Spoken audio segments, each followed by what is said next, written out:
Hi everyone, it's Miss Brenner. I'm here to go over your 9th grade ELA Author's Purpose project and talk about our project workshop for today.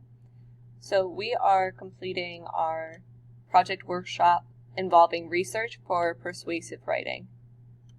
Our research for persuasive should mean that we have already identified your persuasive topic for this part of the project. You need to use library resources to research the topic. Therefore, we need to go to our school webpage, go under Learners, and under Learners we're going to click on Media Center, and then Mannheim Central High School. As far as Gale resources go that we would be using opposing forces under Gale resources, which I will show you in class.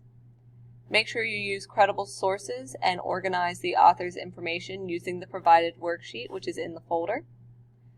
Organize the information to be used from each source. It is very important that we keep our information organized so that way when you are writing it is easy to create citations. Alrighty guys, if you have any questions, please feel free to ask me and I will talk to you guys later. Bye.